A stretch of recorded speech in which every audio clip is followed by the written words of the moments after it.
প্রিয় দর্শকবৃন্দ, সনাতনী বাণী চ্যানেলের সম্পূর্ণ নতুন একটি ভিডিওতে আপনাদের সকলকে স্বাগত জানাই। বন্ধুরা, আজ আমরা কৌরব ও পাণ্ডব বংশের একমাত্র কন্যা অর্থাৎ কৌরব ও পাণ্ডব পক্ষের একমাত্র বোন দুঃশলার সম্পর্কে এই ভিডিওতে বিস্তারিত জেনে নেব। বন্ধুরা, মহাভারতের মূল উপজীব্য বিষয় হলো কৌরব ও পাণ্ডবদের গৃহবিবাদ। কুরুবংশের সদস্যদের মধ্যে অন্তর্ঘাতের পরিণামে হয়েছিল কুরুক্ষেত্র যুদ্ধ। সেই যুদ্ধে প্রায় নিঃশেষ হয়ে গিয়েছিল গোটা বংশই। একমাত্র বংশধর হিসেবে বেঁচে গিয়েছিলেন অভিমন্যু পুত্র পরীক্ষিত। কিন্তু একটা সময়ে কৌরবরা ছিলেন 101 ভাই আর পাণ্ডবরা ছিলেন 5 জন ভাই। কিন্তু জানেন কি, কৌরব ও পাণ্ডবদের 106 ভাইয়ের মাত্র একজন বোন ছিল। রূপকথার গল্পে 7 ভাই চম্পার মাত্র একটি বোন ছিল, তার নাম পারুল। তেমনি মহাভারতের কৌরব পাণ্ডবদের 106 ভাইয়ের একমাত্র বোন ছিলেন দুঃশলা। তার কাহিনীও কম বেদনার নয়। কুরুক্ষেত্রের যুদ্ধে শুধু বেঁচেছিলেন পঞ্চপাণ্ডব। দুর্যোধনরা 101 ভাই প্রাণ হারিয়েছিলেন। একই সঙ্গে প্রাণ হারিয়েছিলেন দুর্যোধনের একমাত্র বোন দুঃশলার স্বামীও।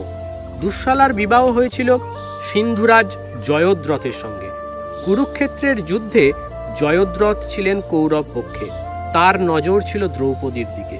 দ্রৌপদীকে অপহরণ করার সময় অর্জুন আর ভীম তাকে ধরে ন্যাড়া করে মুখে কালি মাখিয়ে ছেড়ে দিয়েছিলেন। নিজের বোনের স্বামী বলে তাকে প্রাণে মারেননি তারা। তবে সেই অপমানের বদলা নিতে কুরুক্ষেত্রের যুদ্ধে অভিমন্যুকে সপ্তরথী মিলে হত্যা করার সময় তিনি গুরুত্বপূর্ণ ভূমিকা নিয়েছিলেন।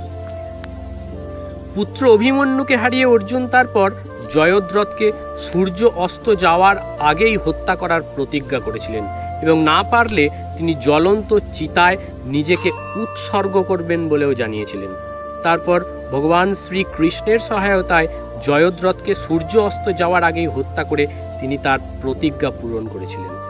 একই সঙ্গে একমাত্র বোন দুঃশলাও বিধবা হয়েছিল। এই দুঃশলা ছিলেন হস্তিনাপুরের খুব আদরের 106 ভাইয়ের একমাত্র বোন বলে কথা। তিনি ধৃতরাষ্ট্র ও গান্ধারীর একমাত্র কন্যা।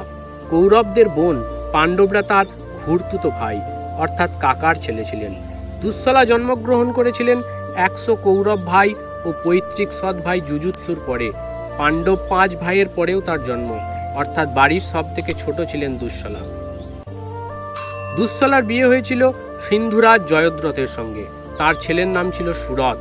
এর এক কন্যা ছিল, তার নাম রোশনি। তো বন্ধুরা, ভিডিওটি কেমন লাগলো তা অবশ্যই কমেন্ট বক্সে কমেন্ট করে জানাবেন। ভালো লাগলে একটি লাইক, শেয়ার ও কমেন্ট করতে ভুলবেন না।